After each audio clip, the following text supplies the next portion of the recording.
우리가 지금 여러 날 살펴보고 묵상하고 있는 이 시편 119편은 시편 전체 150편 가운데서 가장 방대한, 가장 긴 양을 가지고 있음을 우리는 알고 있습니다. 그러니까 이 119편은 전체가 178구절이나 되는 거죠. 그러니까 성경 전체에서도 한 장 또는 한 편이 이렇게 긴 성경이 없는 것이죠. 그런데 우리 성경으로 볼 때는 176편에 대한 이것이 무슨 의미인지 한글 성경으로 볼 때는 전혀 이해가 되지 않습니다. 그런데 히브리 성경으로 볼 때는 이 176편이 히브리 성경으로 볼 때는 일목요연하게 보이는 것입니다. 왜냐하면 모든 문자들은 이 자음과 모음으로 이루어져 있지 않습니까? 우리 한글만 하더라도 우리 한글이 자음이 14구절이 되죠, 그죠? 14 알파벳이 되고 모음이 10개의 모음으로 이루어졌습니다. 영어 같은 경우도 마찬가지죠. 영어는 자음이 21개고 모음이 5개예요. 그런데 히브리어 이 알파벳은 모음이 없습니다. 모음이 알려지지 않았어요. 알려진 것은 22개의 자음뿐이에요. 그래서 이 22개의 자음인데 이 시편의 이 시인이 이 시편 119편을 이제 시를 쓰면서는 어떻게 이 시를 기술했느냐. 그래서 이 8개의 이 절을 묶어서 한연이라 부르지 않습니까? 시를 분류할 때. 그래서 8개의 구절을 묶어서 이것을 한연을 이루는데 이 한연 전체 즉 8개의 구절의 첫 번째의 알파벳이 바로 22개 알파벳 가운데 첫 번째로 시작하는 거죠. 그래서 22개 알파벳을 차례대로 8구절, 8구절, 8구절. 그래서 이 22 알파벳 따라서 이렇게 시가 쭉 연결이 되는 거죠. 그러니까 만약 우리 한글로 시를 쓴다고 한다면은 이 8구절이 다 기억으로 시작하는 거죠. 그러니까 기억으로 시작되는 가일 수도 있고 고울 수도 있고 구울 수도 있고 이 기억으로 시작되는 단어를 이 8구절에 다 사용하는 거죠. 그것처럼 우리가 이 시편 119편 1절부터 8절이 바로 알렙이라고 하는 이 알렙이라고 하는 단어가 제일 첫 번째 이 절에 다 들어갑니다. 그리고 두 번째 이 아홉 번째 구절부터 해가지고 이 16번 이 구절 여기까지는 김멜, 베트 이런 단어 이런 알파벳으로 하나씩 다 그렇게 표현이 되는 거죠. 그래서 우리 성경으로 볼 때는 왜 178구절이가 그렇게 여겨지지만은 히브리 성경을 딱 펼쳐보면은 딱 첫 번째 알파벳이 8번째 절까지 똑같이 두 번째 또 연도 똑같고 그래서 22개를 이 8구절씩 똑같은 알파벳을 쓰기 때문에 178구절이 되는 거죠. 여러분, 이 176구절 가운데서 또 다른 특징 중 하나가 뭔가 하니까 무려 3구절을 빼고 173구절. 이 3구절 안에 바로 하나님의 말씀이라고 사용되어지는 토라, 즉 신의 산에서 모세가 받았던 그 말씀, 이 토라와 함께 말씀, 증거, 규례, 율례, 법도, 계명, 그래서 하나님의 말씀으로 표현되어지는 또 다른 의미의 또 다른 표현인 이 8단어가 계속 이 173구절 안에 반복되어지는 거죠. 그래서 이 시편 119편은 정말 토라의 이 시입니다. 그래서 이 시인이 이 119편을 통해서 하나님의 말씀을 얼마나 사랑하는지, 그래서 그 말씀을 얼마나 순종하는지, 그래서 다른 어떤 시보다가 이 119편의 이 위대함은 이 토라의 위대함, 이 말씀을 얼마나 신이 사랑하는지, 그래서 이 119편은 우리 영혼에 큰 유익을 주는 그런 시라는 그것을 우리가 이해를 해야 될 것입니다. 그래서 오늘 우리가 살펴보는 이 97절부터 104절까지는 바로 13번째의 알파벳 이 맴이 이 8구절에 다 맴이 다 맴으로 시작합니다. 그렇다는 것을 여러분들 이해하시고 이제 본문으로 이제 들어가도록 하겠습니다. 내가 주의 법을 어찌 그리 사랑하는지요. 내가 그것을 종일 작은 소리로 읊조리다. 여러분, 오늘 이 97절에서는 주의 법이라고 등장합니다. 그리고 98절에서는 주의 계명이라고 등장하고, 그리고 99절에서는 주의 증거들이라고 등장하는 거죠. 다 같은 하나님의 이 진리 말씀을 의미한다는 이것을 우리가 이해해야 될 것입니다. 오늘 시는 내가 주의 법, 즉 주님의 이 계명 진리를 어찌 그리 사랑하는지요. 내가 그것을 종일 작은 소리로 읊조리다. 여러분, 오늘 이 97절을 읽을 때에 시편 1편에 복 있는 사람이 금방 떨어지지 않습니까? 여러분, 다윗이 복 있는 사람을 진술하면서 어떤 말씀을 했죠? 이와 율법을 주야로 묵상하는 자로다. 여러분, 시편 1편에서는 주야로 묵상한다. 오늘 여기서는 종일 작은 소리로 읊조린다. 여러분, 이것이 같은 의미예요. 시편 1편에서도 주야로 묵상한다는 그 의미가 뭔가 하니까 자기 귀에 들리도록 중얼중얼 한다는 의미예요. 그래서 이 97절에 있는 이 의미가 정확하게 일치하는 것을 볼 수 있죠. 그래서 복 있는 사람이 주야로 하나님의 말씀을 묵상을 하듯이 오늘 이 시인은 오늘 하나님의 말씀을 어찌 그리 사랑하든지 이 시인은 종일 작은 소리로 하나님의 말씀을 읊조린다. 이 고백을 여기서 하고 있는 것을 볼 수 있습니다. 여러분, 누가 하나님의 말씀을 사랑하고 말씀을 사랑해서 그것을 주야로 읊조리고 그리고 나가서 그 말씀을 지키며 순종하는 사람이 도대체 누굴까요? 여러분, 예수님의 말씀에 따르면은 요한복음 14장에서 주님은 특별히 계명과 예수님 사랑과 관계를 주님께서 반복적으로 요한복음 14장에서 말씀하십니다. 사람이 나를 사랑하면 내 계명을 지키느리라.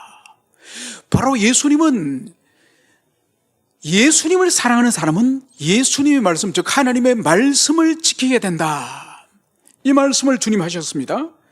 그리고 또 주님은 이어서 나를 사랑하지 아니하는 자는 내 말을 지키지 아니하나니. 예수님은 예수님을 사랑하지 않는 사람은 예수님의 말씀을 지키지 않는다는 거예요. 너무나도 당연한 말씀이겠죠. 그래서 주님은 이 14장 15절에서 이렇게 결론적으로 말씀하십니다. 너희가 나를 사랑하면은 나의 계명을 지키리라. 여러분, 하나님의 계명을 사랑하고 하나님의 계명을 지키는 것은 다른 어떤 특별한 비결이 있는 것이 아니에요. 의지가 강해서 자기를 쳐서 하나님의 계명을 막 실천하고 지키려고 애를 써야 지켜지는 것이 아니라 예수님의 말씀을 따를 때는 바로 우리 주님을 사랑하는 자는 우리 주님의 계명을 지킨다. 이 말씀을 하는 거예요. 여러분, 여기는 위대한 영적 원리가 여기 있는 거예요. 여러분, 교회 와서 신앙생활을 좀 하는 사람들 가운데서 이렇게 신앙을 서로 간증을 하고 나누면서 이런 고백을 하는 것을 혹시 여러분 들어봤습니까? 저기요, 저는요 말씀을 순종하고 지키려고 하는데 참 안 됩니다. 좀 지키려고 하다가 그냥 또 넘어지고 또 실패하고, 그래서 저는 말씀을 지키기가 너무 힘듭니다. 그럼 옆에 있는 또 어떤 사람은 어떻게 노력을 해봤는데요, 막 일기장에 결심문도 써보고 내 스스로 페널티를 줘가지고 벌금을 매기기도 하고, 아니면 가족들에게 또 페널티를 나에게 정해가지고 내가 지키지 못하고 불순종하면은 내가 벌을 받기도 하고 별짓을 다 했는데 안 됩니다. 여러분, 이렇게 말하는 사람에게 가장 큰 문제가 지금 뭐죠? 영적 원리를 모르는 거예요. 예수님 말씀은 영적 원리를 모르는 거예요. 여러분, 주님을 사랑하는 사람은 중생자와 회심자가 아니고는 절대로 주님을 사랑할 수가 없는 거예요. 그래서 중생의 교리와 회심의 교리를 모르는 사람들은 자신이 왜 사랑하려고 하고 순종하려고 하고 계명을 지키려고 하는데 왜 안 되는지 그 원인을 모르는 거예요. 여러분, 거듭나고 그리고 거듭남을 자기의 의식세계 속에서 경험하는 이 회심을 통하여서 자기가 새로운 본성, 이 새로운 본성을 소유해야 된다니까요. 그래서 예전의 자신이 아닌 새로운 자아를 가지고 하나님을 사랑하고 죄를 미워하는 자기 속에 있는 새 본성이 생기지 않으면 하나님을 사랑할 수 없고 죄를 미워할 수가 없다니까요. 그러니까 이 영적인 원리는 내면 속에 심겨지지 않으면서 자꾸 계명을 지키고 순종하려고 하는 그것만 노력을 하니까 당연히 안 되는 거죠. 당연히 안 되는 거죠.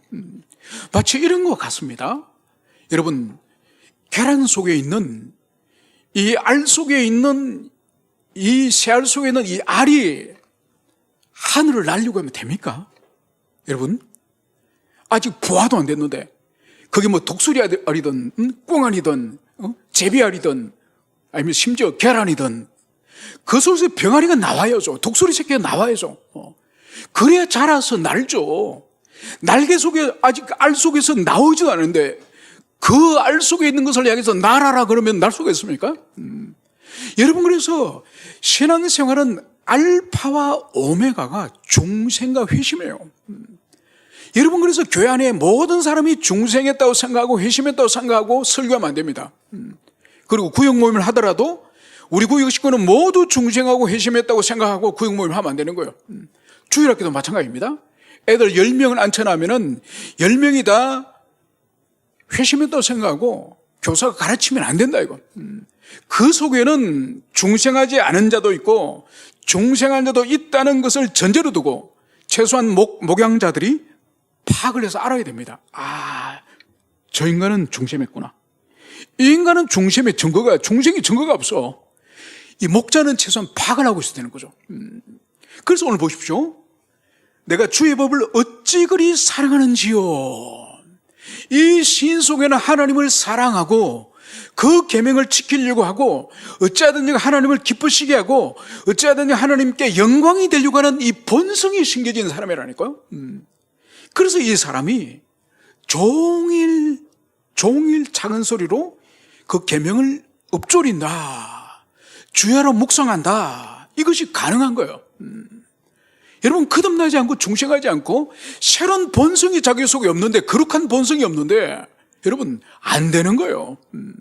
그래서 제일 먼저 우리 자신이 영적으로 거듭났는지 회심의 경험이 있는지 이것을 항상 우리 자신이 돌아봐야 되고, 또 다른 영혼을 목양하고 섬기는 그 위치에 있는 사람들은, 내 목양권에 있는 사람들이 과연 중생하고 회심하였는지 그것을 나름대로 어떤 판단 기준을 가지고 그 기준을 가지고 판단해야 된다는 것을, 이것을 여러분들이 가슴 깊이 새기시길 축원합니다. 그래서 오늘 98절에서는 주의 계명들이 항상 나와 함께하므로 그들이 나를 원수보다 지혜롭게 하나이다. 여러분, 오늘 이 98절, 99절 그리고 100절 이 동일한 원리예요. 오늘 99절에서는 내가 주의 증거들을 늘 읊조림으로 나의 명철함이 나의 모든 스승보다 나으니. 여러분, 98절에서는 계명이 항상 나와 함께 있다는 거예요. 그런데 99절에서는 이 계명들을, 증거들을 내가 늘 읊조린다는 거예요. 같은 의미죠. 늘 읊조리는 것과 함께 그것이 곧 계명이 늘 나와 함께 있는 것이란 그 의미죠. 그리고 100절에서는 주의 법도들을 지킴으로 나의 명철이 노인들보다 나으니다. 그러니까 이 법도, 주님의 계명을 이 시인은 늘 지키는 거예요. 여러분, 바리새인들을 보십시오.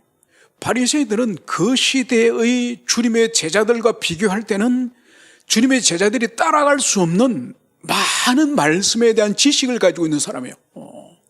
그런데 주님의 제자들에 비해서 그들이 많은 율법의 지식을 가지고 있지만은 그들이 믿음에 있어서는 주님의 제자들과 비교할 때 어떻습니까? 여러분, 주님의 제자들은 비록 율법을 체계적으로 랍비 학교라든지 바리새인의 과정을 공부하지 않아서 그 정도 수준에 이르지 못하지만은 이 주님의 제자들은 그리스도께 행하시는 표적이라든지 가르치시는 말씀이라든지 이것을 통해서 우리 주님을 영접한 제자들이에요. 그러나 율법학자들은 그들과 비교할 때 훨씬 많은 율법의 지식을 가지고 있었지만은 그들은 영적인 맹인이었죠. 예수님이 이 땅에 죄인을 구원하러 오신 그리스도인 것을 제자들은 주님을 알아봤지만은 그 시대에 이 율법학자들과 바리새인들은 주님을 알지 못한 거죠. 오히려 주님을 박해하고 주님을 죽이려고 그들이 하지 않았습니까? 그 이유가 뭐죠? 그들에게 있어서는 오늘 이 시인이 주의 법도들을 지킴으로, 바로 바리새인들이 하나님을 사랑하고 그리고 그 계명을 어찌하든지 간에 주님 앞에 순종하고자 하는 순종의 의지가 그들에게는 없는 거예요. 그래서 예수님께서 보십시오, 그 바리새인들 어떻게 주님이 책망하시고 그들을 정죄하셨습니까? 저희들은 백성들에게는 율법의 무거운 짐을 지우면서 저희들은 손가락 하나 까딱하지 않는다. 주님이 그렇게 정죄하지 않았습니까? 여러분, 그래서 오늘날도 마찬가지예요. 오늘날도 교회 안에서 바리새적인 그런 방식으로 주님의 진리를 배우고 그렇게 습득하는 그런 사람들이 있습니다. 여러분, 어린아이들은 주로 그렇게 하지 않습니다. 그러니까 사역을 주일학교도 사역도 해보고 청년들도 해보고 장년들도 해보지만은 여러분, 청년들이 그런 정상이 심해요. 그런데 청년들 가운데서 제가 그 돌봤던 청년들 가운데 뭐 박사들도 많고 구역장 가운데서는 대학 교수들도 여러 명 있습니다. 그러니까 구역장들이 한 50명 이렇게 모이지 않습니까? 모이면은 인격이나 신앙이나 이 성품들이 다 달라요. 그 가운데 특별히 좀 교만한 그런 청년들이 있습니다. 특히 이 청년 사역은 이 구역장이 절반 정도는 여성이고 절반 정도는 남성 구역장이지 않습니까? 그러면은 이 형제들이, 특히 형제들이 이 자매들 앞에 자기 좀 똑똑한 것을 이렇게 증명하려고 묻은 예를 씁니다. 그래서 미리 다음 주 공부할 것을 예습을 하면은 이거는 목사님이 모를 거야. 그러면서 어려운 문제 질문을 만들어 오는 거예요. 그래서 다 이제 강의가 끝나고 나서 자, 여러분 질문 있으면 하십시오. 그러면 또 질문하는, 반복적으로 질문하는 사람이 있습니다. 그 사람이 뭘 질문하느냐? 중요하고 본질적인 것을 질문하는 것이 아니에요. 꼭 구석에 있는 정말 이 애매하고 답하기 곤란한 그런 질문을 하는 거예요. 그래서 자매들 앞에 자신의 질문의 수준이 얼마나 높은지 이것을 드러내는 거예요. 여러분, 그렇게 말하는 사람 중에서 경건의 수준이 높은 사람은 거의 없습니다. 바로 그런 사람들이 바리새적인 관점으로 지식을, 하나님의 말씀을 배우는 사람들이죠. 그런데 오늘 이 시인이 보십시오. 주의 법도들을 지킴으로, 바로 진리의 말씀을 지킴의 목적을 가지고 순종을 하는 것을 보여주는 거죠. 그러니까 그러한 사람이 오늘 어떻게 된다고요? 그러한 지킴을 목적으로 하는 사람의 명철이 노인보다 나으니라. 여러분, 그래서 오늘 이 말씀이 항상 나와 함께 하는 사람은 이 지혜가 원수보다 낫고, 늘 율법을 읊조리는 사람의 명철은 나의 스승보다 나으며, 그리고 이 법도를 지키는 사람의 명철은 노인들보다 탁월하다. 이 말씀을 하는 것을 볼 수 있습니다. 이 말씀을 잠깐 살펴보겠습니다.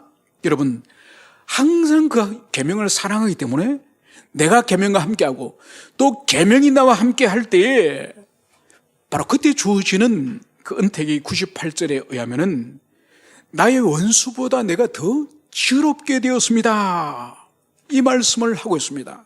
여러분, 이 신뢰로서 사무엘하 17장에 가면은 이 압살롬이 반역을 일으키지 않습니까? 그래서 이 압살롬이 자기 아버지와 아버지 군대를 어떻게 처치할까, 이 문제를 가지고 아히도벨, 자기 책사 아히도벨에게 이제 질문을 던지지 않습니까? 어떻게 하면 다윗의 군대를 진멸할까? 그러니까 아히도벨이 어떻게 대답을 하죠? 시간을 지체하지 마십시오. 왕이요, 시간을 지체하지 마시고 저에게 1만의 병사만 주면은 바로 이 밤에 강을 건너가서 다윗을 죽이겠습니다. 그리고 단번에 모든 병사들을 다 흩어버리겠습니다. 바로 여기에 옆에 있던 후세라고 하는 이 다윗의 친구, 이 책사가 어떻게 계략을 내죠?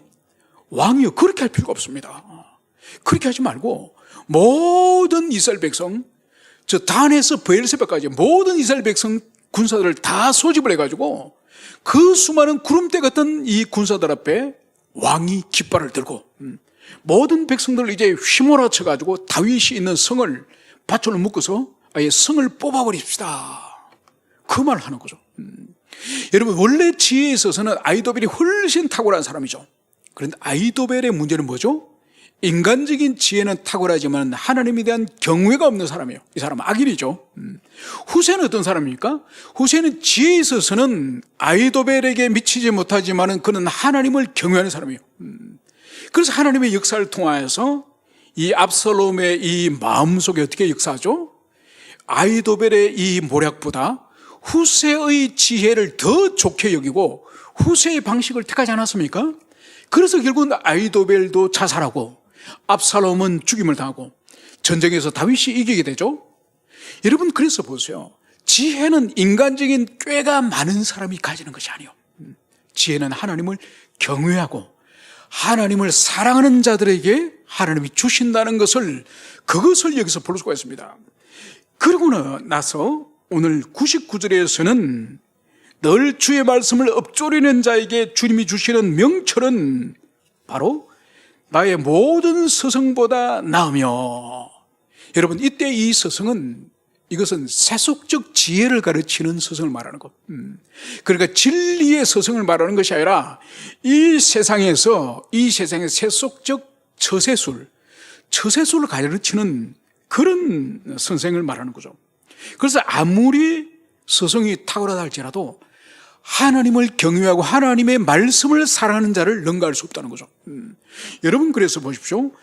창세기와 다니엘서에서 이것을 명백하게 드러내주고 있습니다. 여러분, 창세기 41장에 가면은 이 이집트 파라오가 꿈을 꾸잖아요. 꿈을 꾸는데 그 꿈 이야기를 이제 파라오가 백성들의 이 관료들 앞에, 신하들 앞에 쏟아놓는 거죠. 내가 꿈을 꿨는데 아주 야윈 소가 나일강에서 올라오더니 아주 살찐 소를 잡아먹어버려서, 또 아주 야윈 쭉쟁이 같은 그 곡식의 이삭이 아주 살찐 이삭을 먹어버려서 이게 도대체 무슨 일이냐. 그러니까 이집트의 모든 박사들이, 술사들이 도무지 알지 못하는 거죠. 그때 감옥에 갇혀있던 청년 요셉이 그 꿈을 알아맞춥니다. 그래서 모든 이집트의 그 세계 제국인 그 박사들보다가 이 청년 요셉을 당해내지 못하는 거죠. 여러분, 또 다니엘서에 가면은 이 느부갓네살 왕이 여러 종류의 꿈을 꿔요. 큰 신상이 머리부터 발끝까지 제각기 재료가 다른 이 신상이 있는데, 이 신상에 돌멩이가 하늘에서 날아오더니 신상에 쾅 부딪히니 이 신상이 산산조각이 나는 이 꿈을 꿔요. 이 바벨론 박사들, 학자들이 아무도 이것을 알아맞추지 못하는 거죠. 그런데 다니엘이 그걸 알아맞추는 거죠. 또 큰 나무가, 이 하늘까지 닿는 큰 나무가 있는데 이 나무가 잘려지는 꿈을 꿉니다. 이 꿈 또한 아무도 알아맞추지 못하는 거죠. 그거를 다니엘이 알아맞춥니다. 다 젊은 소년들이 이 꿈을 다 알아맞추는 거죠. 그러니까 그 나라의 탁월한 학자들과 박사들이 있다 할지라도 하나님을 두려워하고 하나님을 경외하는 사람의 지혜를 당해내지 못한다는 것을, 성경이 그것을 충분히 그것을 계시하고 있다는 것을 볼 수 있습니다. 그리고 오늘 100절에 등장하는 바로 계명을 지키는 자의 명철이 노인보다 나니. 여러분, 우리의 사회에서는 오늘날 노인이라고 하면 어떤 이미지인가요? 사회적 생산성이제는 거의 제로에 가깝거나, 그래서 제로가 되면은 사회적 생산력은 제로이면서 소비하죠, 그죠? 계속 국가의 세금을 축내고 자녀들의 어떤 것을 그것을 누리게 되고. 여러분, 히브리 성경에 있어서 노인은 그런 의미가 아니에요. 노인은 모든 평생의 경험과 지혜가 축적된 그런 현자가 바로 히브리에서는 이 노인의 의미인 거죠. 그래서 성경 자문에서는 이 노인의 흰머리카락을 멸류관이라 말하는 거죠. 멸류관. 그 정도로 노인을 존경하고 노인을 우대하고 노인의 음성에 귀를 기울이는 그런 문화가 이 히브리 유대 문화에 있는 거죠. 그럼에도 불구하고 법도를 지키려고 하는 사람의 명철은 노인보다 나니라. 여러분, 이 노인이 가지고 있는 지혜와 경험이라는 이것 또한 이 세상을 어떻게 처세하면서 이 세상에서 어떻게 지혜롭게 살 것인지 이 세상적인 처세에 관한 기술에 관한 지혜예요. 그런데 하나님의 법도 하나님의 계명으로부터 말미암는 이 지혜는 이 현세 이 지상에서의 처세술뿐만 아니라 바로 우리에게 영생을 주시는 진리가 바로 주님의 이 계명의 말씀인 것이죠. 그래서 계명을 지키고자 하는 사람의 명철은 이 지상의 현자인 노인들의 명철을 뛰어넘는 것이다. 이 말씀을 하는 것을 여기서 볼 수가 있습니다. 그래서 오늘 내가 주의 말씀을 지키려고 발을 금하여 모든 악한 길로 가지 아니하여 싸우니, 오늘 이 시인은 어찌하든지 간에 하나님의 말씀을 지키려고 자신의 발을 금하였다는 거예요. 여러분, 발이라고 하는 이것은 일종의 은유죠, 그죠? 비록 우리가 삶에 있어서 당장 집으로 가려고 하더라도 발로 걸어서 가듯이 어떤 목적지를 향해서 항상 발이 사용되어서 우리를 그곳에 가게 합니다. 오늘 시인은 하나님의 말씀을 지키기 위해서 자신의 발을 금하였다는 거예요. 그래서 모든 악한 길로 가지 아니하여 싸우니, 여러분, 우리의 발을 금하고 손을 금하고 입을 금하는 이것이 사실 어떻게 보면 우리의 경건과 우리 인생의 가장 중요한 삶의 모습이라고 할 수 있는 거죠. 그래서 보세요. 발이 걸어가서 악한 것을 밟고 악한 곳에 가서 죄를 지는 거죠. 또 보세요. 손이 우리의 악을 저지르고 죄를 저지르는 손이 많은 기여를 합니다. 여러분, 만약 손이 없으면은 상당히 많은 죄를 저지르야 할 거예요. 여러분, 우리 입도 마찬가지요. 입이 만약 우리가 벙어리라고 한다면은 그 사람은 상당히 많은 죄를 저지르야 할 거예요. 여러분, 만약 우리가 눈이 장님이라고 한다면은 눈을 뜬 사람보다 훨씬 우리가 죄를 적게 지을 거예요. 오늘 시인은 보세요. 악한 길로 가지 않도록 하기 위해서 자기의 발을 금하여 말씀을 지켰습니다. 오늘 이 말씀을 시인이 오늘 하고 있습니다. 여러분, 창세기 가면은 요셉에게 이 보디발이 집안의 총무의 직분을 맡깁니다. 그러면서 모든 것은 네가 임의로 주관하되 내 마누라, 내 부인만큼은 너는 손을 대지 말라. 이 말을 하는 것을 볼 수 있습니다. 여러분, 이것은 창세기 2장에 가면은 하나님께서 아담에게 동산의 모든 과일은 먹되 이 선악을 알게 하는 이 나무는 손을 대지 말라. 이 말씀을 연상하게 하는 거죠. 여러분, 그래서 이 가장 치명적인 이 시험거리, 이것을 가지고 사탄이 공격을 했던 것처럼 이 보디발의 집에도 마찬가지죠. 이 보디발의 아내가 이 요셉을 유혹하지 않습니까? 만약 그 집안에 어떤 물질의 문제라든지 다른 문제를 가지고 요셉을 유혹했다고 한다면 아마 그 유혹이 별 영향력이 없고 치명적이 않겠죠.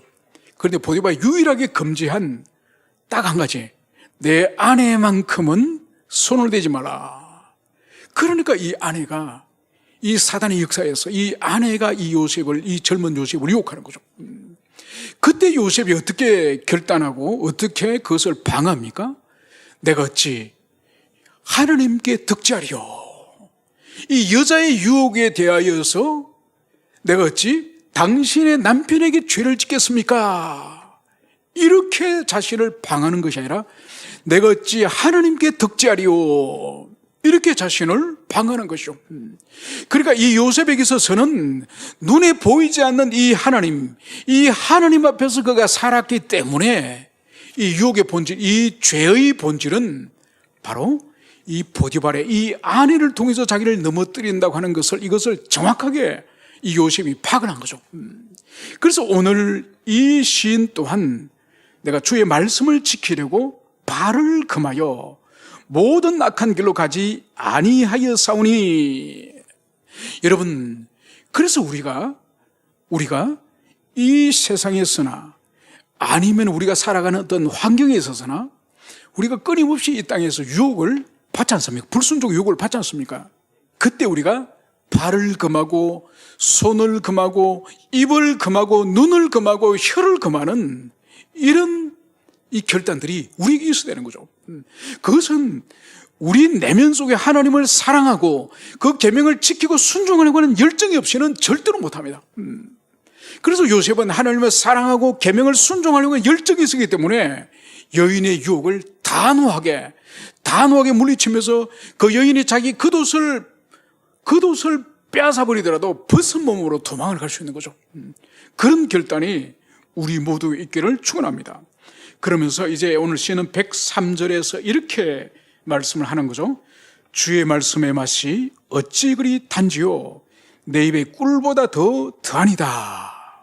여러분, 오늘 하나님의 말씀을 꿀에 비유를 하고 있습니다. 여러분, 오늘날은 꿀이 우리 문화에 흔하지만은 조금만 거슬러 올라가면 우리 문화에서는 꿀이 아주 귀한 그런 음식입니다. 그런데 이 팔레스타인은 우리보다는 훨씬 꿀을 구하기가 쉽죠. 그러니까 꿀이 야생에서 구할 수 있는 그런 꿀이었죠. 그래서 음식 가운데, 먹을 수 있는 음식 가운데 가장 영양분이 풍부하고 그리고 가장 우리 인간에게 적은 양으로서 에너지원이 가장 많은 양을 포함하고 있는 것이 꿀이죠. 그래서 이 꿀을 통해서 사람이 어떤 기력이 약하다든지 아니면 어떤 몸이 쉬악할 때 이 꿀을 통해서 사람이 확 살아나는 그런 것을 볼 수 있는 거죠. 그래서 오늘 하나님의 말씀을 오늘 꿀로 비유하는 것을 볼 수 있습니다. 여러분, 이 꿀이 얼마나 단지 오늘 하나님의 말씀이 달다는 것을 유태인들은 어린 시절부터 아이들의 그것을 꿀을 통해서 교훈을 시키는 거예요. 그래서 빵을 만들고, 그래서 아이들이 율법을 배우는 시기가 있지 않습니까? 젖을 떼고 나면 보통 아이들이 율법을 배우잖아요. 한 5, 6살 되면 율법을 배우는데, 율법을 배울 때에 그 하나님의 말씀, 율법의 글씨를 이렇게 빵으로 이제 율법의 글씨를 만들어요. 그리고 그 위에, 그 율법의 이 글씨 위에 꿀을 잔뜩 바릅니다. 꿀을 잔뜩 발라가 그것을 어린아이에게 주는 거예요. 그러면 하나님의 말씀의 글씨가 있는데 그것이 사실은 그 말씀이 사실 꿀과 빵으로 된 거죠. 그리고 그걸 어린아이에게 먹이면은 하나님의 말씀이 얼마나 아이 입에 달겠습니까? 그 어릴 때부터 하나님의 말씀은 단 것이다. 하나님의 말씀은 입에 달고 좋은 것이다. 이것을 애들에게 시청각적으로 교육을 시키는 것이 바로 히브리인들이 꿀을 발라가지고 하나님의 말씀을 먹이는 거죠. 여러분, 솔직히 말하면 하나님의 말씀이 그렇게 단가요? 아니에요. 여러분, 성경 이 66권 가운데에 우리에게 8할의 말씀, 즉 80% 말씀은 우리를 찌르고 채찍으로 때리고 죄를 책망하고 우리를 혼을 내고 우리를 건징하고 책망하는 이 말씀이 전체 80%예요. 그리고 우리를 위로하고 우리를 따뜻하게 품어주고 우리에게 힘을 주시고 회복해 하는 말씀은 20% 정도밖에 되지 않아요. 그래서 설교자가 성경의 말씀을 있는 그대로 모두 빠지지 말고 설교를 다 하면은 여러분 80% 설교는 우리를 찌르는 설교라니까요. 그런데 이 목회자 설교자들이 이 정도는 좀 피하고 이거는 설교하면 지체들이 힘들어할 것 같고 이렇게 하면 안 되는 거죠. 그래서 그 성경 말씀을 있는 그대로 모두 설교하면은 80% 설교 내용은 우리를 찌르고 책망하고 정죄하고 판단하고 하나님 우리에게 정말 무슨 경고를 하는 말씀이 80%라니까요. 그런데 오늘 보세요. 이 시인이 그 대부분의 말씀이 오히려 두려운 징계와 권고의 말씀인데도 오늘 말씀의 맛이 어찌 그리 단지요. 그리고 그것이 꿀보다 더 단이다. 여러분, 이렇게 고백할 수 있는 원인은 뭘까요? 여러분, 그 원인은 이 시인이 비록 더 많은 말씀이 자기를 찌르고 책망하고 자기를 권고하고 경고하는 이 말씀이라도 그 말씀이 내 가슴에 내 심령을 때리고 채찍질하고 내 심령을 깨울 때에 내 영혼이 치유되어지고 내 영혼의 질병이 회복되어지고 내 영혼의 사망의 엄침한 골짜기를 벗어나서 생명샘으로 인도하였다는 것을 이 시인이 경험한 거예요. 여러분, 경험했기 때문에 이 말씀이 우리를 비록 찌르고 아프고 때리더라도 이 말씀이 궁극적으로는 내 영혼의 단맛이다, 꿀보다 더 답니다, 이것을 고백하는 거예요. 여러분, 그렇기 때문에 이 고백 또한 중생하지 않고 회심한 사람은 절대로 고백할 수 없는 거예요. 그래서 이것은 그 말씀을 통하여 내가 고쳐짐을 받고 내가 회복되어지고 내 영혼의 질병이 치유되어지고 내 영혼이 소생하고 살아났다고 하는 고백이 없는 사람은 절대로 진리 말씀이 꿀보다 더 달다고 하는 이 고백을 못하는 거예요. 여러분, 그래서 우리가 이 땅에서 우리들의 자녀나 내가 사랑하는 사람에게 줄 수 있는, 할 수 있는 최고의 어떤 선물이나 최고의 어떤 삶의 어떤 방식을 택하러 간다면 그 사람으로 하여금 성경을 사랑하는 사람, 하나님의 말씀을 사랑하는 사람으로 만들 수가 있다고 한다면 우리가 인간으로서 다른 인간에게 해줄 수 있는 최고의 자선이자 최고의 선물을 주는 거예요.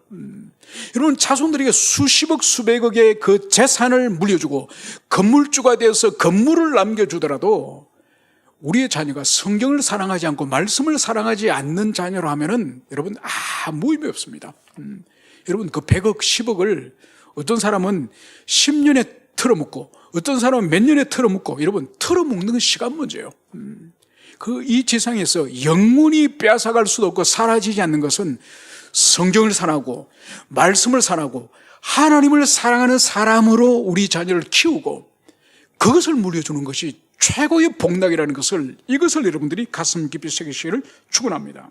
이제 마지막으로 이제 시인은 주의 법도도로 말미암아 내가 명철하게 되었으므로 모든 거짓 행위를 미워하나이다. 여러분, 이 시인은 이 하나님의 법도 하나님의 말씀으로 말미암아서 자신이 명철하게 됐다는 거예요. 그래서 명철의 결과가 뭐냐? 결론이 뭐냐? 모든 거짓 행위를 미워하나이다. 여러분, 거짓은 원수 마귀 사탄으로부터 온 거예요. 그래서 마귀는 사탄, 이 거짓의 압이다, 이렇게 말씀을 하고 있는 거죠.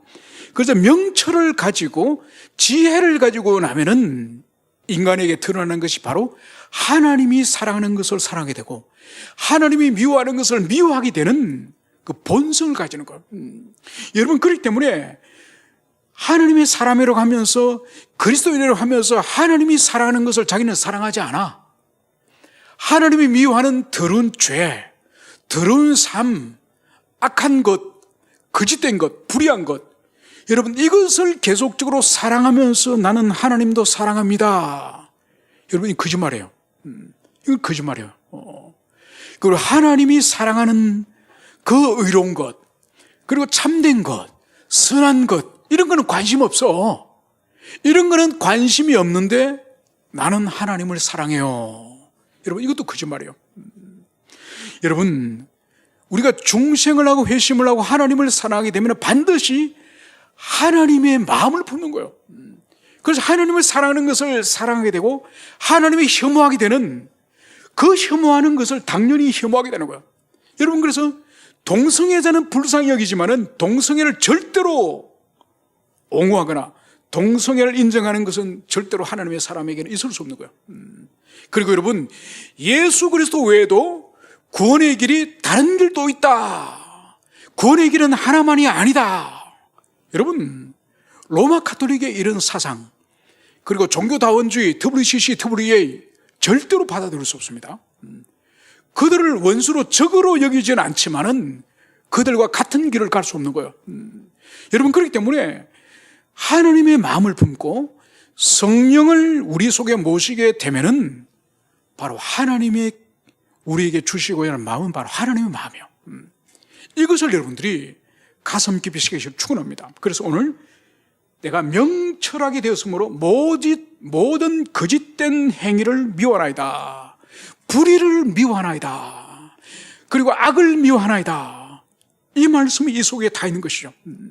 그래서 여러분들이 이 세상과 넓은 길을 가지 않고, 그리고 하나님이 기뻐하지 않는 것을 여러분은 품으려고 하지 마시고 주님이 가고자 하는 그 길을, 우리도 비록 좁고 협착한 길이지만은 그 길을 가는 모든 우리 교우들이 되기를 축원합니다. 함께 우리 기도하시겠습니다.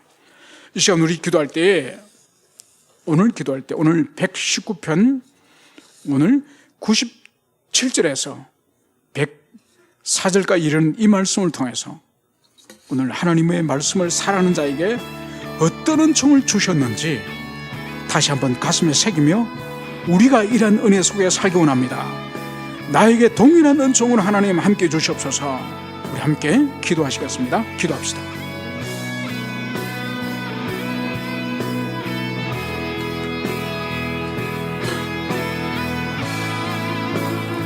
아버지 하나님, 오늘 시인이 하나님의 말씀을 사랑하고 그 말씀을 지키기 위해서 얼마나 주님 앞에 자신을 드렸는지 오늘 주님은 말씀하고 있습니다. 내가 그것을 종일 작은 소리로 읊조리고 계명이 항상 나와 함께 있으므로 주님의 정거를 늘 읊조림으로 오늘 주님께서는 이 시인을 향해서 원수들보다 지혜롭고 또 명철함이 모든 스승보다 나으며 그리고 명철함이 이 세상의 현자인 노인들보다 낫다고 말씀하고 있습니다. 주님이 우리 자신과 우리 사랑하는 가족들과 우리의 후손들이 주님 이 진리를 사랑하고 이 진리를 마음에 품고 늘 읊조리며 묵상하는 우리가 될 수 있기를 간절히 기도드립니다. 나그네와 같은 이 땅을 우리가 살아갈 때에 우리가 지혜가 없고 명철이 없으므로 얼마나 헛된 시간을 보내며 인생을 낭비하며 우리가 고통을 당하며 주님 우리가 정말 어리석은 삶을 사는지 모릅니다. 주님 오늘 이 말씀을 따라서 우리가 명철과 지혜를 가진 삶을 살기 원합니다. 저희들 한 사람 한 사람에게 주님의 이 말씀을 사랑하고 주여로 읊조리며 묵상할 수 있도록 은총 베풀어 주시기를 간절히 원합니다.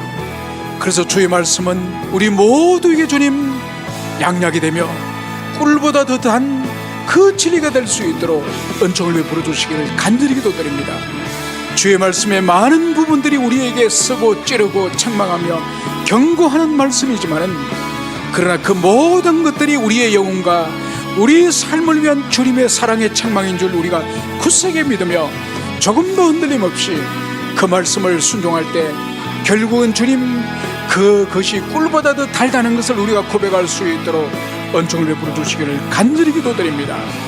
아버지 하나님, 그리고 무엇보다도 주님의 이 말씀으로 말미암아 우리에게 지혜와 명철을 주심으로 우리가 이 땅에서 모든 거짓된 행위를 미워하게 하시고 불의를 미워하게 하시고 그리고 주님 무엇보다도 악을 미워할 수 있도록 은총을 베풀어 주시기를 간절히 문안합니다. 그래서 우리가 모든 사람이 걸어가는 넓은 길을 우리가 따라가지 않고 비록 좁고 협착한 길이라도 주님 걸어가신 그 십자가의 길, 그 길을 우리가 걸어갈 수 있도록 은혜 베풀어 주시기를 간절히 기도드립니다. 아버지 하나님, 오늘 시인의 고백이 우리 자신의 고백이 되기를 원하오며 시인이 걸어갔던 그 길을 우리 또한 걸어가기를 원하오며 시인이 순종하였던 그 순종이 우리의 순종이 되기를 간절히 원합니다. 무엇보다도 주님, 우리의 본성이 새롭게 변화되어져서 주님을 사랑하며 주님을 경외하며 말씀을 사랑하는 새 본성을 입을 수 있도록 모든 저희들 교우 가운데 하나님 은총을 베풀어 주시기를 간절히 기도드립니다. 그래서 주의 말씀을 사랑해서 어찌하든지 간에 그 말씀을 순종하며 지켜내려고 하는 거룩한 열정이 우리 심령 가운데 불같이 일어날 수 있도록 은혜 베풀어 주시기를 간절히 기도드립니다. 주의 말씀의 많은 부분이 우리를 책망하고 찌르고 때리고 경고하는 말씀이지만은 그러나 그 말씀이 우리가 입에는 쓰지만은 그것을 순종할 때는 우리 영혼에 한없이 꿀보다 더 달다고 하는 것을 우리가 신뢰하며 그 말씀을 기꺼이 아멘으로 받아들일 수 있도록 은총을 베풀어 주시기를 원합니다. 그래서 저희들에게 새로운 본성을 심겨주셔서 불의를 미워하며 정의를 사랑하며 선을 사랑하며 악을 미워하며 참된 것을 사랑하며 거짓된 것을 미워하는 거룩한 본성을 우리 모두에게 심겨주길 원합니다. 그래서 이 시대에 많은 사람이 걸어가는 넓은 길을 쫓지 않고 우리 주님이 걸어가셨던 십자가의 그 좁은 길을 걸어갈 수 있도록 은총을 베풀어 주시기를 간절히 기도드립니다. 참으로 감사를 드리며 거룩하신 예수님 이름으로 기도합니다.